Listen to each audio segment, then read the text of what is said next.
सहनाववतु सहनौ भुनक्तु सह वीर्यं करवावहै तेजस्विनावधीतमस्तु मा विद्विषावहै। ओम शांति शांति शांति।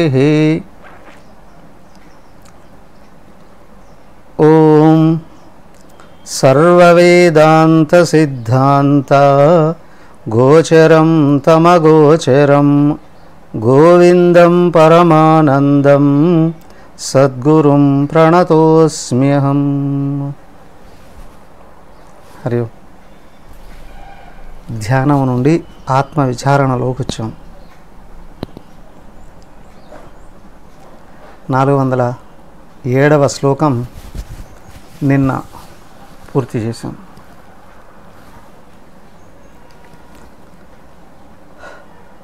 అధిష్టానమయందు అంటే ఆధారమైన చైతన్యమయందు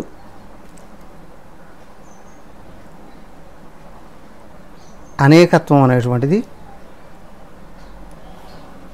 అన్యత్వం అనేటువంటిది కూడా కేవలం ఆభాస మాత్రమే, అంటే కల్పించబడుతూ ఉంది.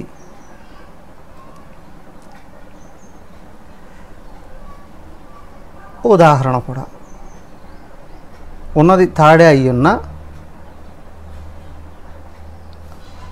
వెలుతురు లేదు కాబట్టి పాముగానో ఇంకా వేరే ఏ విధంగా అయినా ఊహించబడుతూ ఉంది. ఇక్కడ నీ నిజస్వరూపం ఆత్మీయ అయ్యున్నప్పటికీ మనసు నిలకడ లేకపోవడం వలన మనసుతో తాదాత్మ్యం చెంది తన గురించి తనకు జ్ఞానం లేనందువలన తనను ఆత్మ అని మరచిపోయి దేహం అని భావిస్తున్నాడు. ఎక్కడైతే సరైన జ్ఞానం వచ్చి మనసు ఉపశమించబడిందో నేను ఉపాధులకు అన్యంగా ఆత్మగా ఉన్నాననే విషయం అర్థమవుతుంది. సో అంతవరకు ఏం చేయాలి? జ్ఞానం ద్వారాగా నేను ఆత్మనై ఉన్నాను అనే దృఢమైన భావం పెట్టుకొని మనసును శుద్ధి చేసి నిరోధించడానికి ప్రయత్నం చేయాలి. అదే ఆత్మవిచారణ. ఎలా చూడండి. చిత్తమూలో వికల్పోయం చిత్తాభావేన కశ్చన అతశ్చిత్తం సమాధి ప్రత్యగ్రూపే పరాత్మని. ఎంత అద్భుతంగా చెప్పారు చూడండి. అయం వికల్ప. ఇక్కడ ఈ వికల్పాలు అనేటువంటివి అంటే తనను ఆత్మకు అన్యత్వంగా చూడడం, ఆధారమైన ఆత్మగా గుర్తించకపోవడం. అదే ముందు చెప్పింది అనన్యత్వం అధిష్టానాత్వం. అధిష్టానమైనటువంటి పరమాత్మ ఏదైతే ఉందో దానికి నువ్వు అన్యం కానివాడివి. బాగా గమనిస్తే కేవలం ఆరోపించబడుతున్నావు నువ్వు అన్యమైన వాడుగా. అలాగే కారణం ఏంటి అనంటే అయం చిత్త అయం వికల్ప చిత్తమూల. ఎదుగో ఇక్కడ ఈ వికల్పం రావడానికి కారణం ఏంటి అని అంటే నువ్వు ఆత్మ అయ్యి ఉంటే అనాత్మగా భావించబడడానికి కారణం ఏంటి అని అంటే చిత్తమేనండి. నీ లోపల ఉన్న మనసులో ఉన్న ఆలోచనలే. అది ఎలా చెప్తారండి? ఎస్, చిత్త అభావే కశ్చన. చిత్తం పోయింది అని అనుకోండి, చిత్తం ఆగిపోయింది అని అనుకోండి, గాఢ నిద్రలో నీకు వేరే ఏ ఆలోచన రావట్లేదుగా, హాయిగా సుఖంగా ఉంటున్నావుగా. అక్కడ అప్రయత్నంగా వేరే ఏ విషయాల మీద ఆధారపడకుండా, వేరే ఏ విషయాల్ని అనుభవించకుండా అత్యంత సుఖంగా ఉండగలుగుతున్నావు కదా గాఢ నిద్రలో.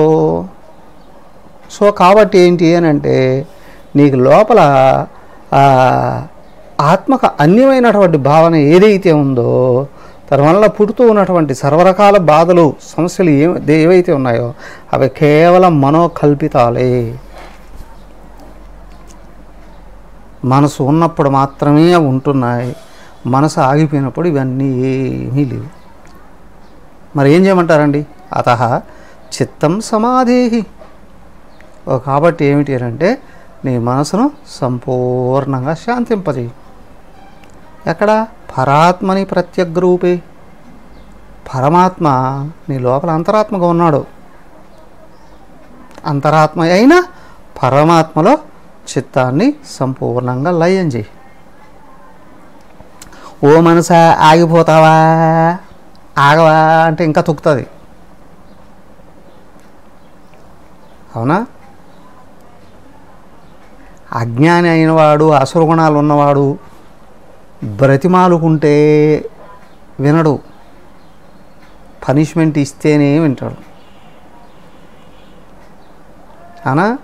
అలాగే అజ్ఞానం నుండి పుట్టి గయ్యాళి అయిన ఈ మనస్సుని బ్రతిమాలుకుంటే వినదు, లేకుండా చేసేయాలి. ఎలా? నువ్వు దేహం అని అనుకుంటే దీన్ని ఏమి చేయలేవు. ఏమంటావు తెలుసా?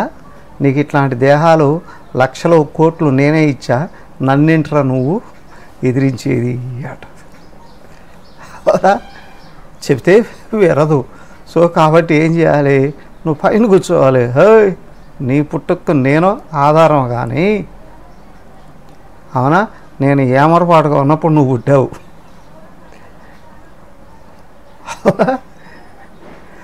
నేను కావాలనుకుంటే నువ్వు పుట్టడం కాదు, నేను ఏమరపాటుగా ఉంటే పుట్టావు. ఇప్పుడు నేను అలర్ట్ అయ్యా, నువ్వు చచ్చిపో. చావకపోతే చంపేస్తా అనేటట్లా తయారు కాగలిగితే ఇదిగో ఈ మనసు ఆగుతుంది. కాబట్టి ఏంటి అంటే నువ్వు ఆత్మస్వరూపానివి, అన్నిటికీ ఆధారమైన వాడివి. ఇదిగో ఈ మనస్సు ఏదైతే ఉందో మనిషి వెంట నడిచే నీడ లాంటిది మాత్రమే, అది నిజం కాదు. దాన్ని పట్టుకొని నిన్ను మర్చిపోయి వెతల పాలవుతూ ఉన్నావు. నిన్ను నువ్వు గుర్తుంచుకొని దాన్ని లేకుండా చేయి, దాన్ని కరిగించేసి. లేకుండా చేయంటే నీ జుట్టు పట్టుకుని వంగ తీసి కొడతాను అని అనుకుంటే అది పోదు. ముందు మచ్చిగా చేసుకుంటూ మంచిగా మంచి గుణాలు లోపల పెంచుకుంటే మనసు సాత్వికం అవుతుంది, ఇప్పుడు లయమైపోతుంది. తామసికంగా ఉన్నప్పుడు అసలు మనసు అన్యంగా ఉంది, నేను అన్యంగా ఉన్నాను, ఆ విషయమే అర్థం కాదు. అర్థమైందా?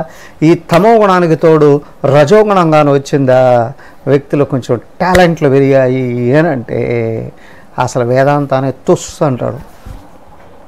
ఏమిటి? రాక్షస గుణాలన్నీ విజృంభిస్తాయి, ఏకత్వాన్ని అస్సలు ఒప్పుకోదు. కాబట్టి ఏం చేయాలి? మొట్టమొదట సత్వగుణాన్ని పెంచుకోవాలి, అప్పుడు తమో గుణం పడిపోతుంది. ఇప్పుడు ఏం చేయాలి? రజోగుణాన్ని కూడా వినియోగించుకోవాలి. దేనికి? ఈ తమో గుణాన్ని నాశనం చేయడానికి.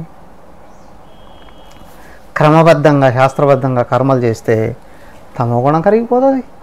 చక్కగా శాస్త్ర శ్రవణ మననాదుల్ని పెంచితే రజోగుణం కరిగిపోతుంది. నిధ్యాసనలో కూర్చుంటే సత్వగుణం కూడా దాటేస్తావు. ఇది క్రమబద్ధంగా పైకి ఎదగాల్సినటువంటి విధానం అండి. ఓకే, సరే ఇప్పుడు ఏం చేయమంటారండి? ఇదిగో 409. కిమపి సతత బోధం కేవలానందరూపం నిరుపమమతివేలం నిత్యముక్తం నిరీహం నిరవధి గగనాభం నిష్కళం నిర్వికల్పం హృది కలయతి విద్వాన్ బ్రహ్మపూర్ణం సమాధౌ.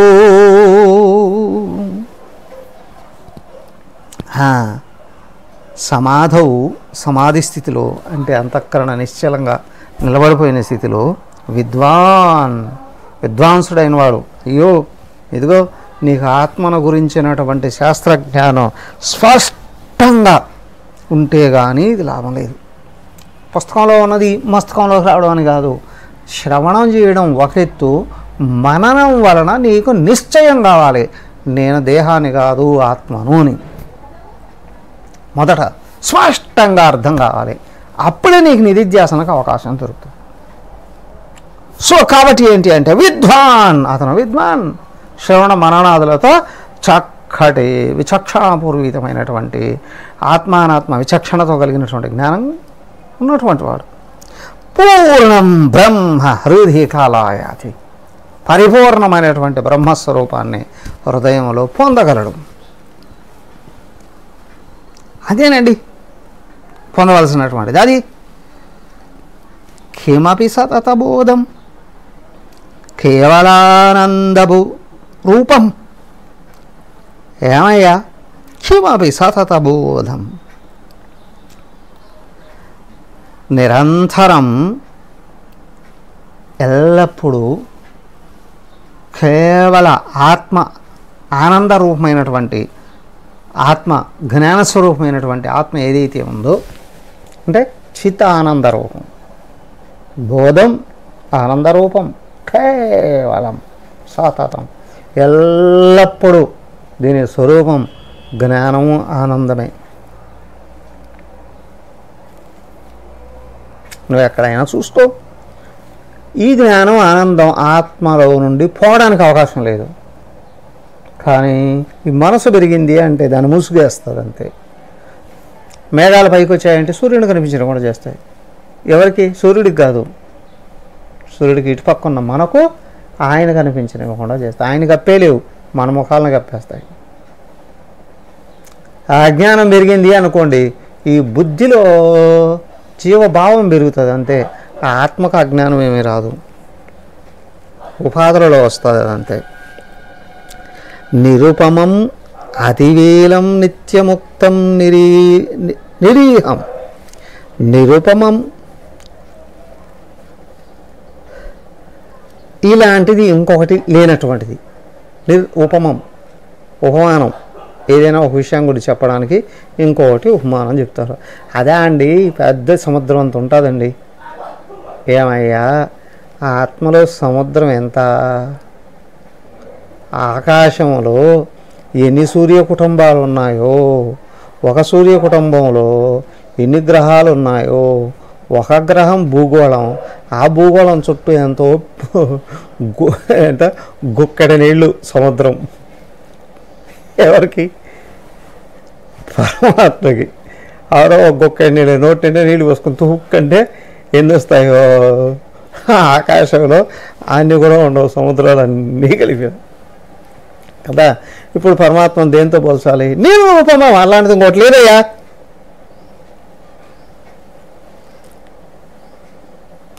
అతివేలం అంతటా నిండి ఉంది, వ్యాపించి ఉంది.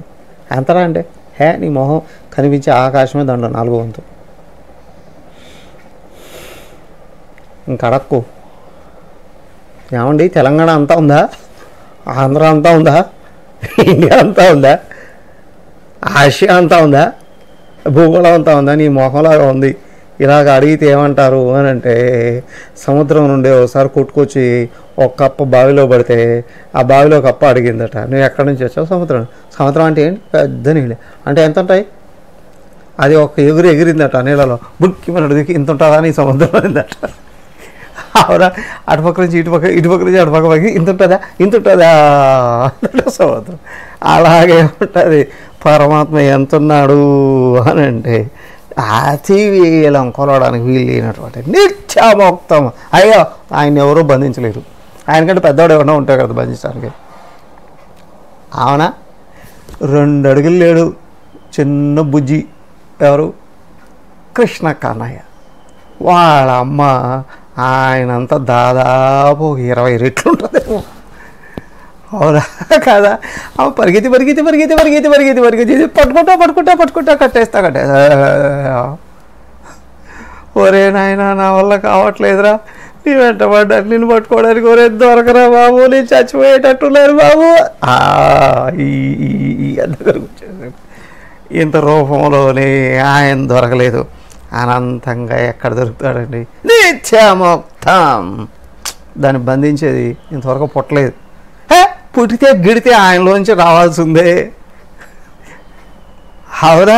అవును కదండి. ఆయన నుండి పుట్టినవాడు ఏంటంటే తండ్రికి పుట్టిన కొడుకు, తండ్రిని కూడా వాడెవడు? కంసుడు. వాళ్ళ నాన్న బంధించేయలే, అట్లా బంధిస్తాడు అనుకుంటారా? అవకాశమే లేదు.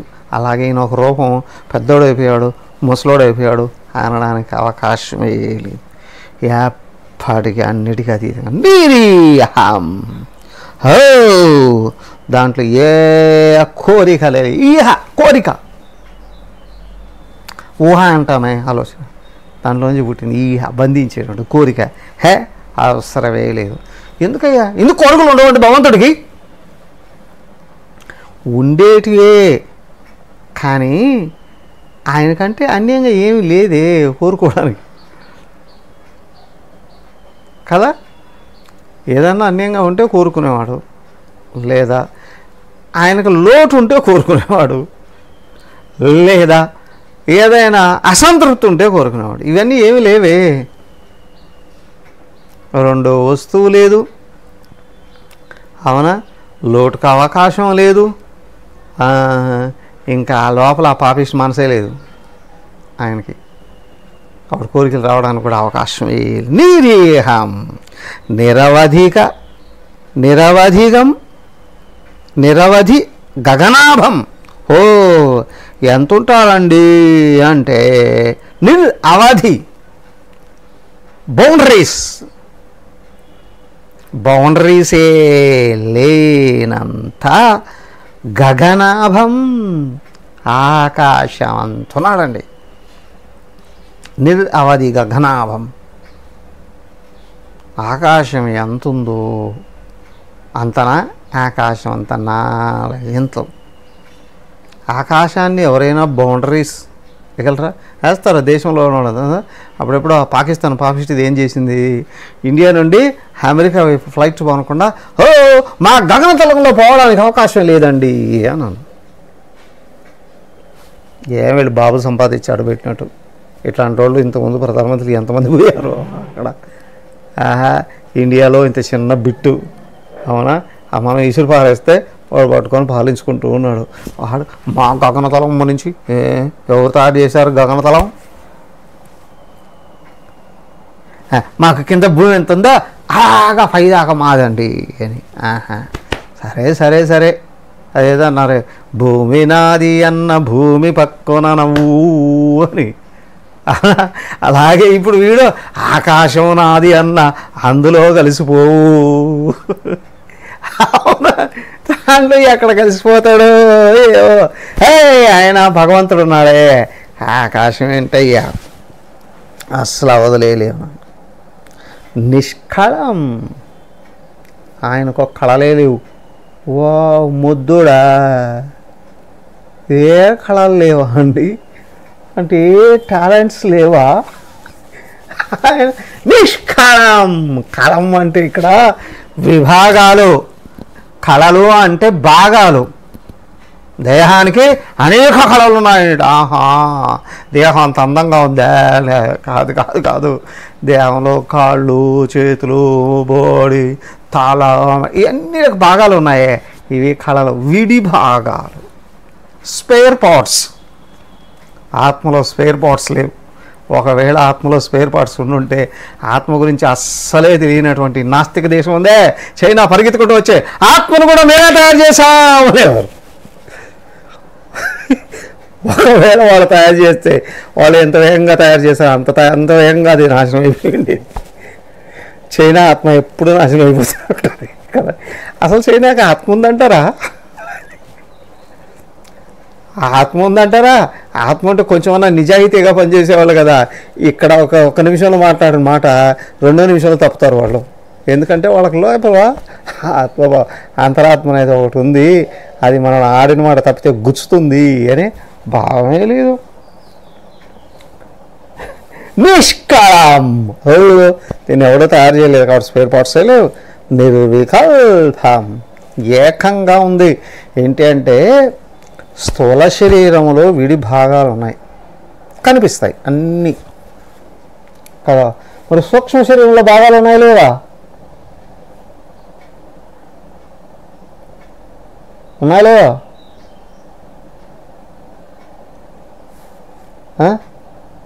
పంచకర్మేంద్రియాణి పంచజ్ఞానేంద్రియాణి పంచప్రాణాదయ మనోబుద్ధి విత్తహంకార. ఇవన్నీ ఏంటివి? 19 భాగాలు కూడినటువంటిది. చిత్తహంకారాలను వదిలిపెట్టి 17 భాగాలు కదా, కొన్ని కూడా చెప్తారు. ఈ 19 కూడా సూక్ష్మ శరీరంలో భాగాలే కదా, కానీ ఇవి సూక్ష్మంగా గుర్తించబడేటువంటివి, కానీ డాక్టర్లకు వారి పరికరాలకు గోచరమయ్యేటివి కావు. సూక్ష్మ శరీరం కూడా అనేక రకాల కళలతో కూడి ఉంది. మరి కారణ శరీరం అది గోచరించదు, కానీ దాంట్లో అనంత కోటి జన్మల సంస్కారాలన్నీ ఉన్నాయి, కానీ కనిపించదు కదా. ఉన్నాయి, దాంట్లో అన్నీ ఉన్నాయి. ఒక వ్యక్తి అందంగా తయారయ్యాడన్న కారణ శరీరంలో కర్మఫలాలు వ్యక్తమయ్యాయండి. తెలియని వాడన్న కారణ శరీరంలో నాలెడ్జ్ అండి. మంచి గుణాలు అన్న కారణ శరీరంలో వాసనలు అండి. అనాల్సిందే ఉన్నాయి దాంట్లో కూడా, ఎవరి కారణ శరీరం వాళ్ళది. అయితే దానికి ఆ పక్క ఉంది ఆత్మలో. ఆత్మలో ఏ విభాగాలు లేవు, కాబట్టి ఏకంగా ఉంది. నిర్వికల్పం, నిర్వికల్పం. కారణ శరీరంలో కూడా వికల్పాలు లేవు, అవునా? కళలు కనిపించవు. అది కదిలితే సూక్ష్మ శరీరం అయ్యి అందులో కళలన్నీ వ్యక్తమవుతాయి, అందులో వాసనలన్నీ వ్యక్తమవుతాయి. కానీ కారణ శరీరంలో కూడా వికల్పాలు లేవు. కానీ దాన్ని దాటిన తర్వాత ఉన్న ఆత్మలో అస్సలే వికల్పాలు లేనే లేవు. అలాంటిది ఆత్మ, అలాంటిది పూర్ణం బ్రహ్మ. అలాంటి పరిపూర్ణమైనటువంటి బ్రహ్మను విద్వాన్ సమాధౌ హృది కాలాయతి. విద్వాంసుడైన వాడు సమాధి స్థితిలో కనుగొంటున్నాడు, చేరుకుంటున్నాడు, రియలైజ్ అవుతున్నాడు. కాబట్టి ప్రాక్టీస్ ఏమయ్యా? ప్రకృతి వికృతి శూన్యం భావనాతీత భావం సమరసమసమానం మానసంబంధ దూరం నిగమవచన సిద్ధం నిత్యమస్మత్ ప్రసిద్ధం హృది కలయతి విద్వాన్ బ్రహ్మపూర్ణం సమాధౌ. విద్వాన్ పూర్ణం బ్రహ్మ సమాధౌ హృది కలయతి. విద్వాంసుడైనటువంటి వాడు పరిపూర్ణమైనటువంటి బ్రహ్మను తన హృదయంలో చూస్తున్నాడు. ಹಾಗಯ್ಯ ప్రకృతి వికృతి శూన్యం. పరమాత్మ ప్రకృతి ఏంటి? పరమాత్మ ప్రకృతి ఏంటి? ప్రకృతి పరమాత్మను ఆశ్రయించుకొని బతుకుతుంది, అవునా?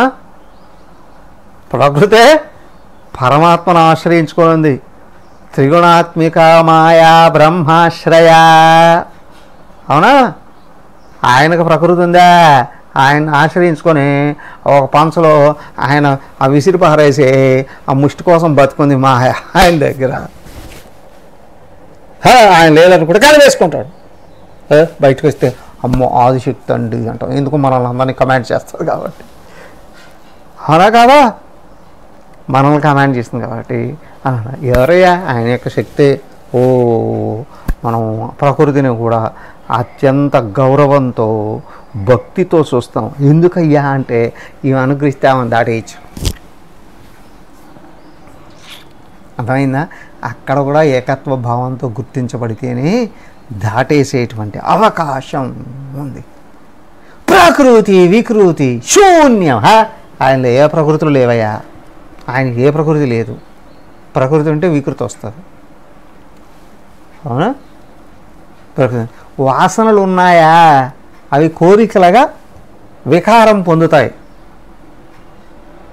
అవునా? వికృతి అంటే మార్పు. విత్తనం ఉందా పొలంలో, అది మొక్కగా మార్పు చెందుతుంది,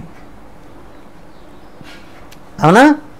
సో కాబట్టి ఇక్కడ ఏంటి అంటే మేఘాలు ఉన్నాయా, అవి వర్షంగా మార్పు చెందుతాయి.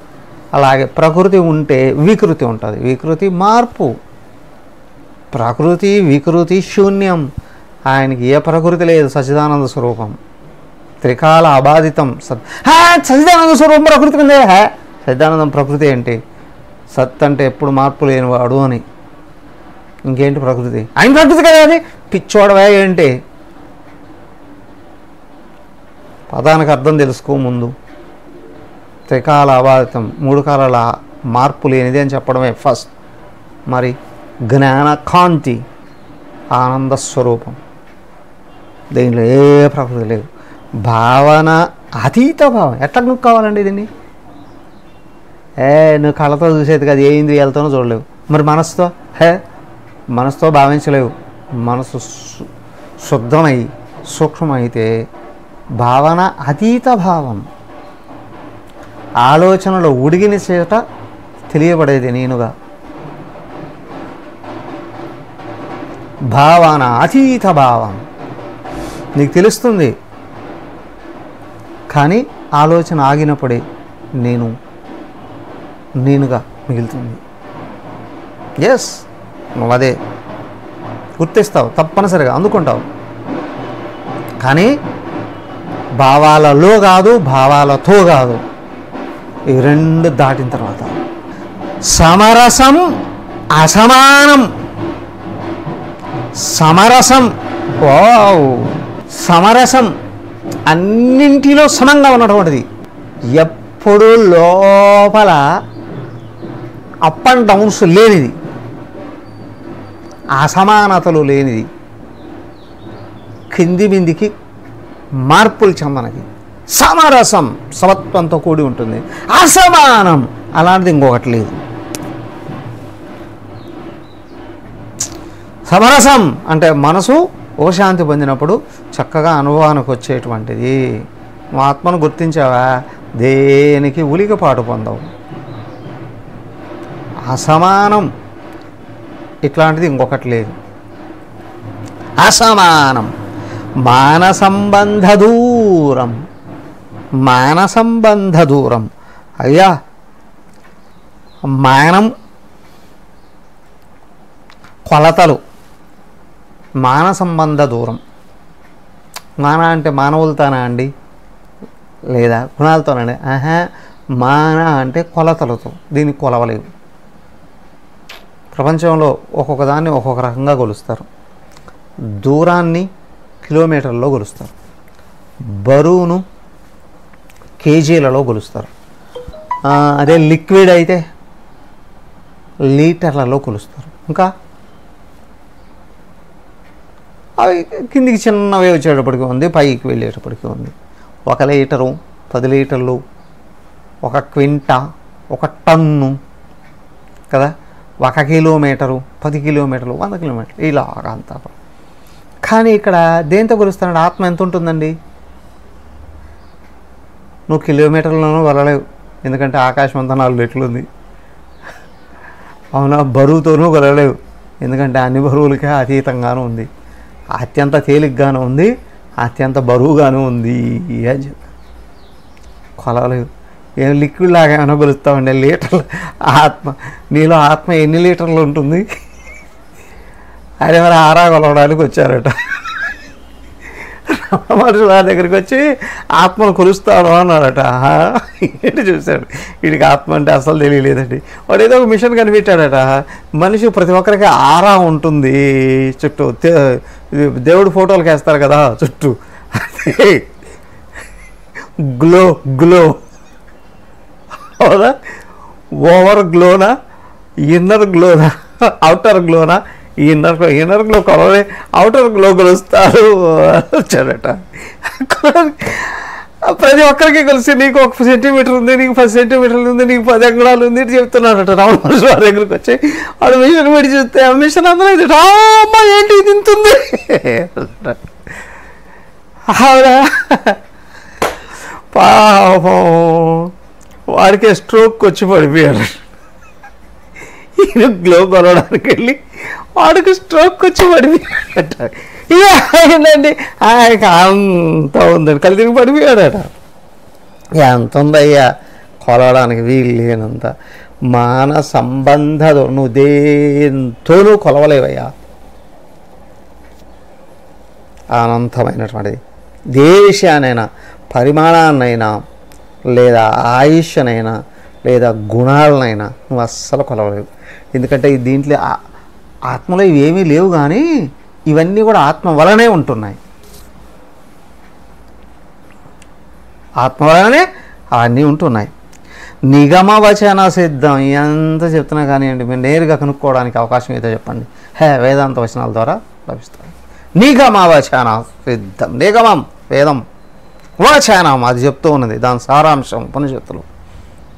వచన సిద్ధం, నువ్వు వేదాంత వాక్యాలని, అయితే మహావాక్యాలు అన్నారు కదా, వాటిని బాగా అర్థం చేసుకో, తెలిసిపోతుంది. నిత్యం అస్మత్ ప్రసిద్ధం. ఇంతగా ఎక్కడ తెలుసుకోవాలండి దాన్ని? ఏ దేశానికి వెళితే తెలుస్తుందండి, ఏ క్షేత్రానికి వెళితే తెలుస్తుందండి, అవునా? ఏ కొండల్లోకి వెళితే, ఏ అడవుల్లోకి వెళితే తెలుసుకోవచ్చండి. అక్కడెక్కడ కాదు. నిత్యం అస్మత్ ప్రసిద్ధం.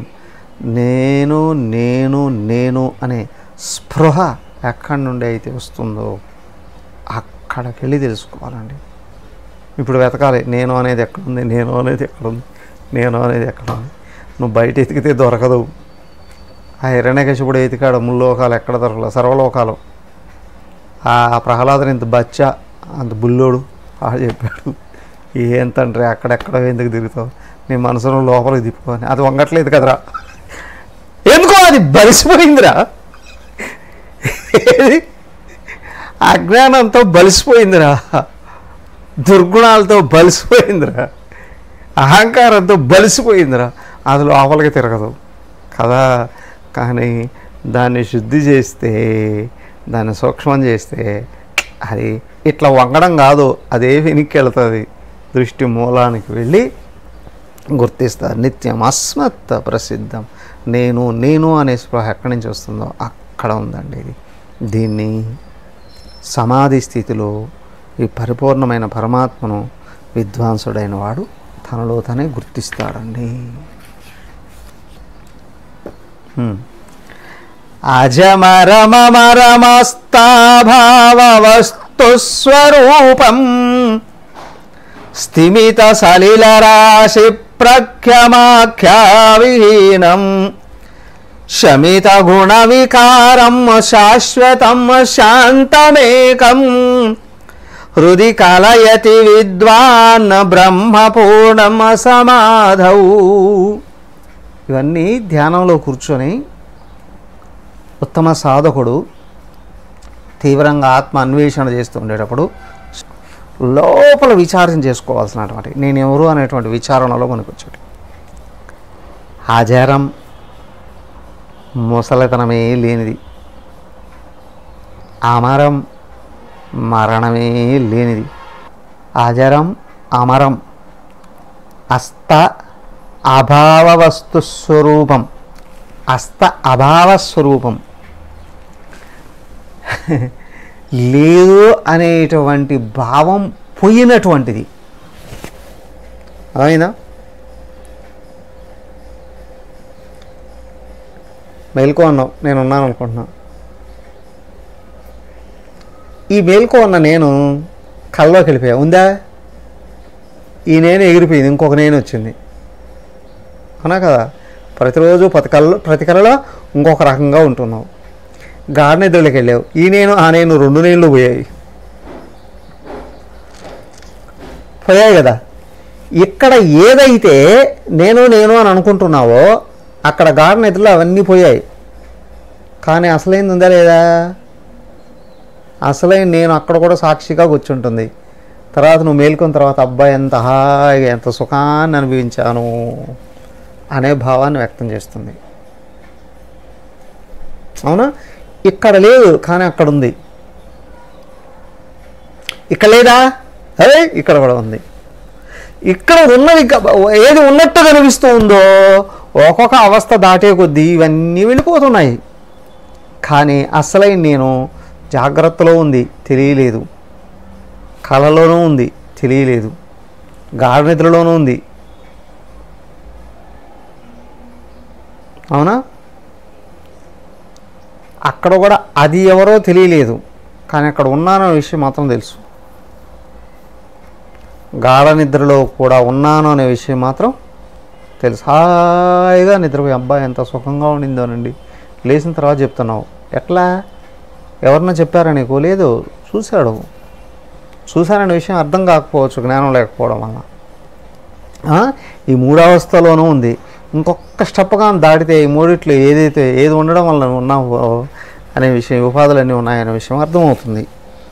కాబట్టి ఏంటి అనంటే అస్త అభావ వస్తుశూన్యం, వస్తుస్వరూపం.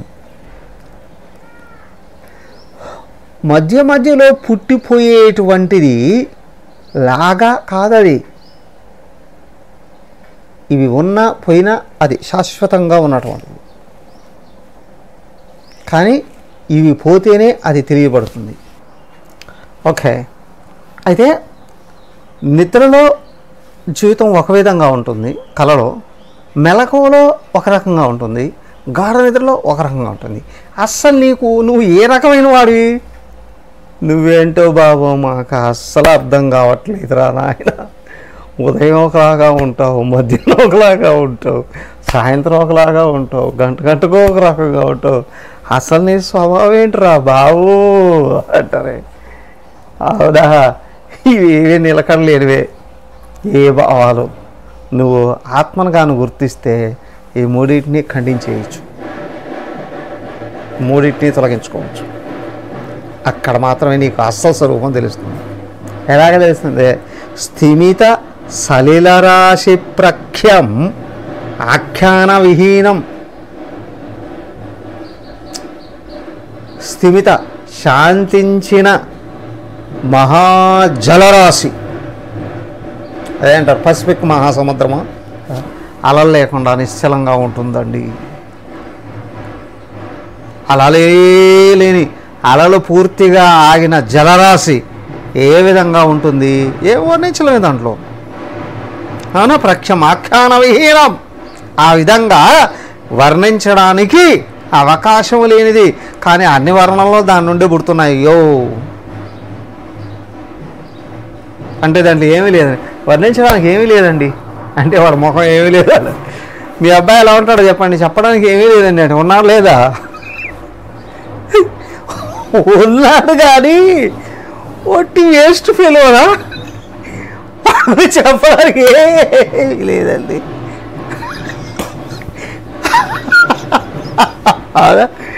ఏమీ లేవండి అంటే వేస్ట్ ఫెలో అంటే వాళ్ళు ఏ కళలు లేవండి. అలాగే పరమాత్మ అలా కాదు, ఇది ఒక్కటే ఉంది. ఎందుకంటే పైకి కనిపించే ద్వైతాలన్నీ అట్లా వస్తాయి, ఇట్లా పోతాయి, కానీ వాటికన్నిటికి కూడా ఆధారం ఇదే. అలలు ఎన్నున్నా సముద్రం నుండి పుట్టాల్సిందే, కానీ సముద్రం యొక్క అసలు స్వరూపం అలలకాతీతం. అవునా? ఆఖ్యాన విహీనం. వాటి గురించి వివరించడానికి అవకాశం లేనంతగా. అంటే ఎంత చెప్పినా తక్కువే అనే అర్థం. ఇంకొకటి, ఆయన గురించి ఇలా ఉంటాడని చెప్పడానికి అవకాశం లేదు అని. ఆఖ్యాన విహీనం, మాటలు సరిపోవు అని. ఎన్ని చెప్పినా తక్కువే. కరెక్ట్గా పరమాత్మను గురించి ఎవ్వడూ చెప్పలేడు.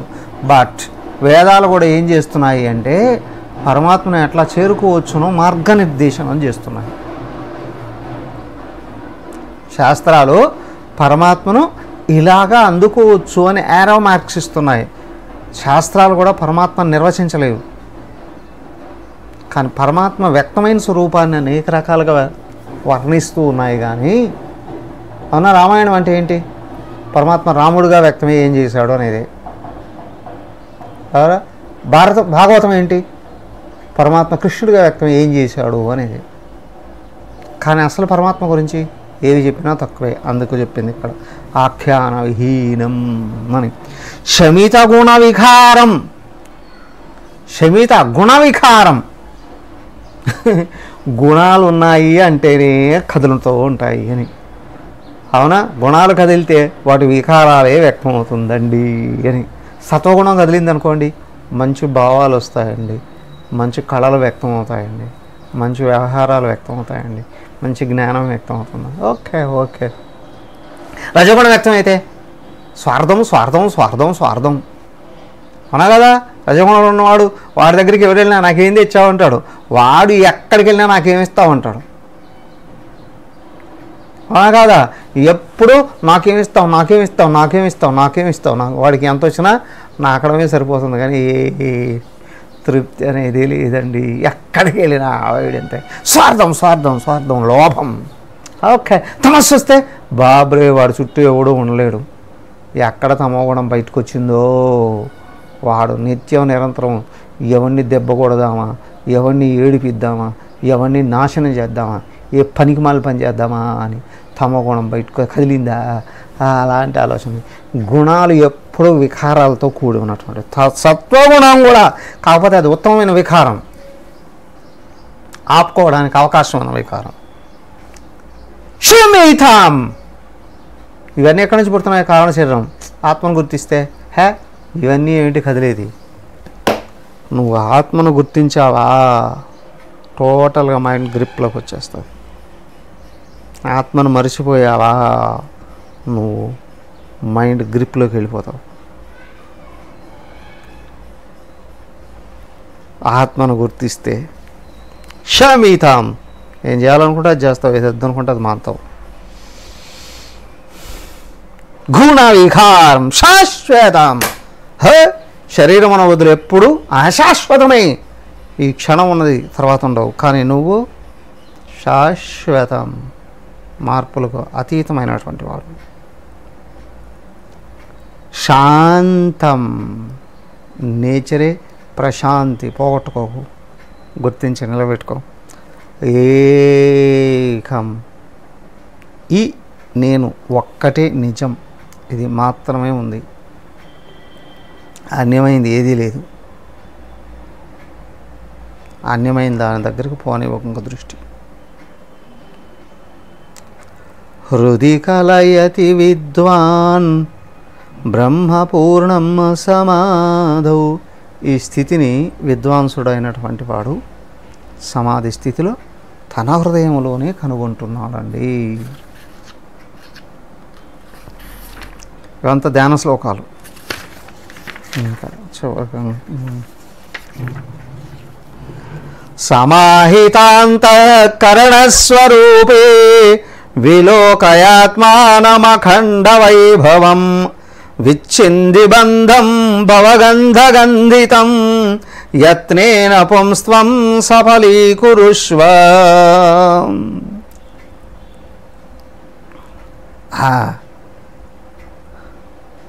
సమాహిత అంతఃకరణస్వరూపే,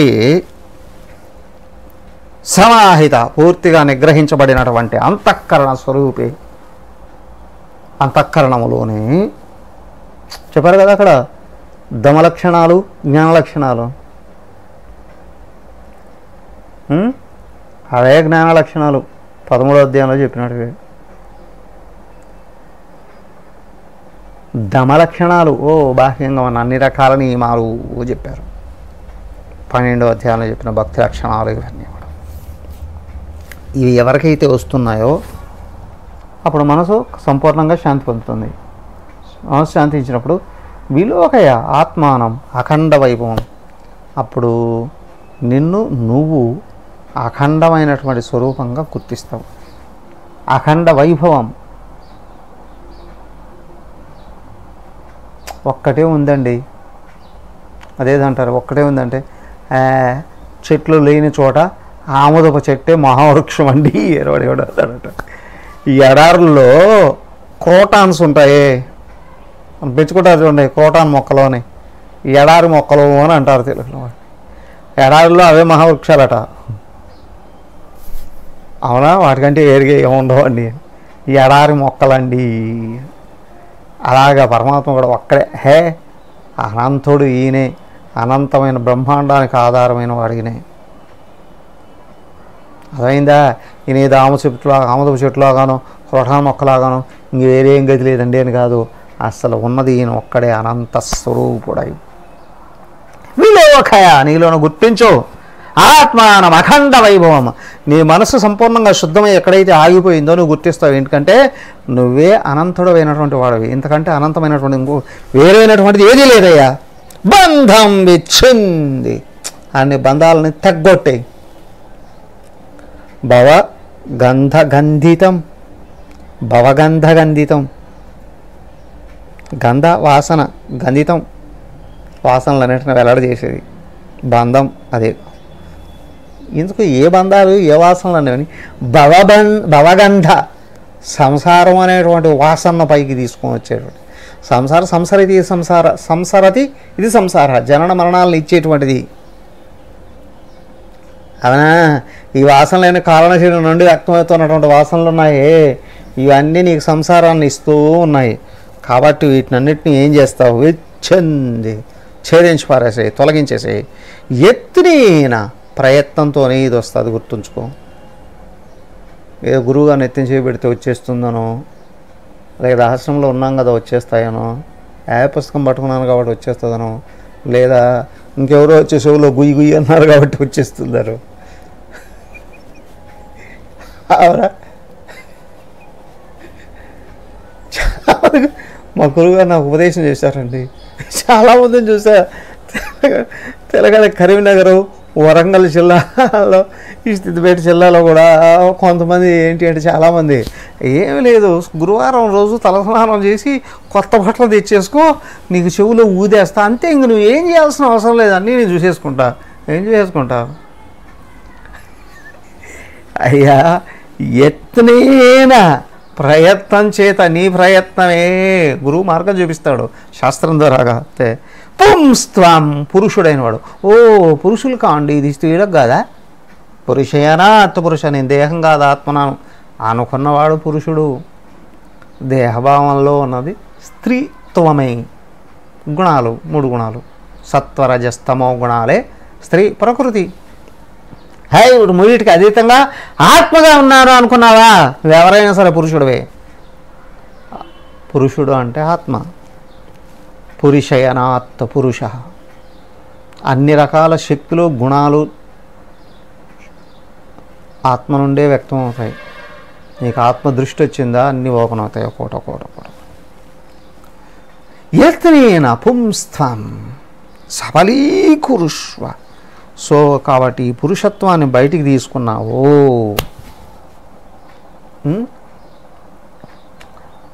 పురుషత్వం అంటే అనేక రకాలుగా.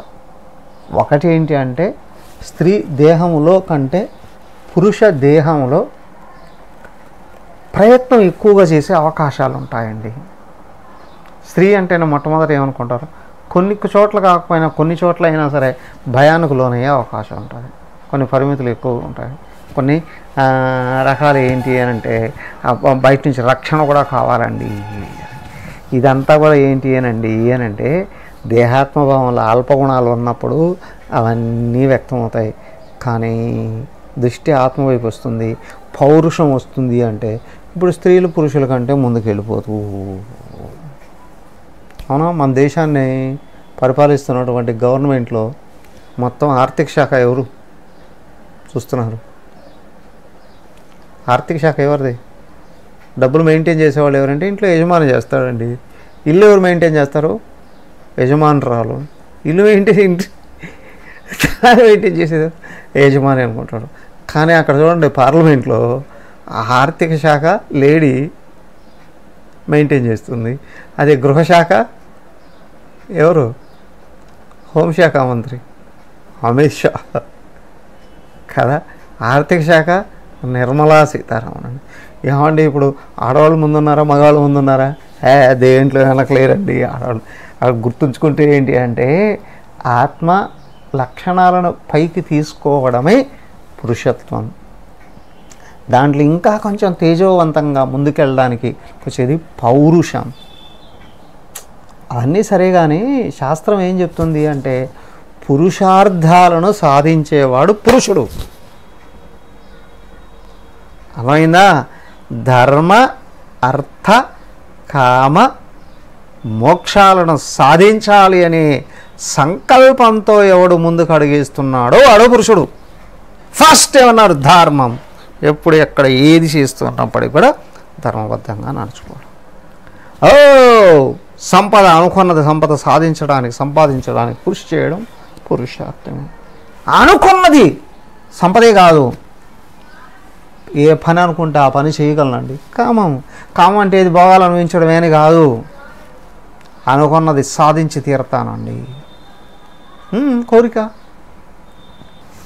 పుంస్త్వం యత్నేన సఫలీకృష్వ, ఈ పురుషత్వాన్ని నీ ప్రయత్నంతో సంపాదించుకో.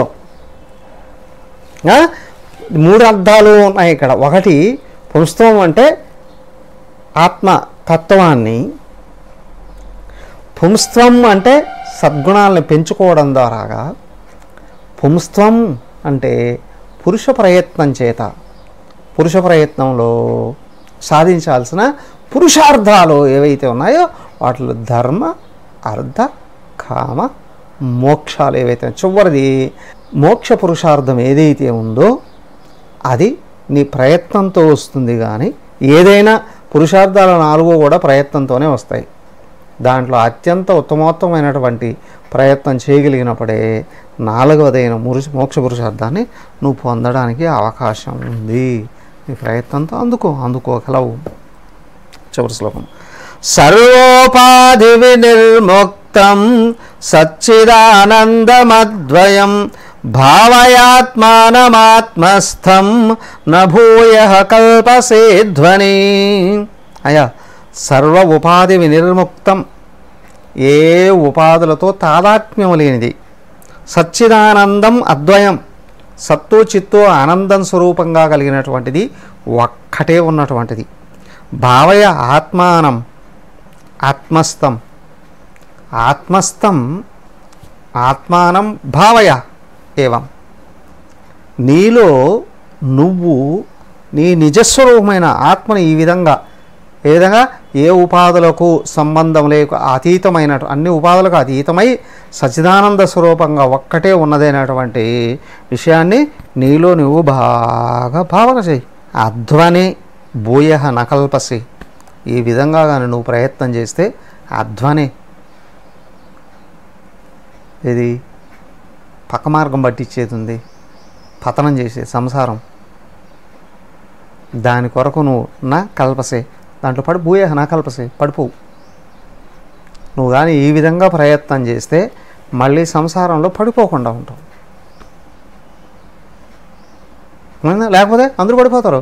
ఇట్లాగా ప్రయత్నం చేయకపోతే ఖచ్చితంగా సంసారంలో పడిపోతారండి, చెప్పడమే. సో కాబట్టి నువ్వు సంసారంలో పడిపోకుండా ఉండాలి అని అనుకుంటే ఇలాగా కృషి చేసి బయటపడడానికి ప్రయత్నం చేయి. తప్పనిసరిగా భగవంతుని అనుగ్రహం, ఎందుకంటే ఆయన లోపలే నీ స్వరూపంగానే ఉన్నాడు కాబట్టి, అది గుర్తించినటువంటి గురువు యొక్క అనుగ్రహం తప్పనిసరిగా 2 ఉన్నాయి. 3వది ఏంటి, నీ అంతఃకరణ నీకు సహకరిస్తే నువ్వు ఖచ్చితంగా అందుకుంటావు. తదాస్తు. హరి ఓం. ఓం సర్వే భవంతు సుఖినః, సర్వే సంతు నిరామయాః, సర్వే భద్రాణి పశ్యంతు, మా కశ్చిద్ దుఃఖభాగ్ భవేత్. ఓం శాంతి శాంతి శాంతి. హరి ఓం. శ్రీ గురుభ్యో నమః. హరి ఓం.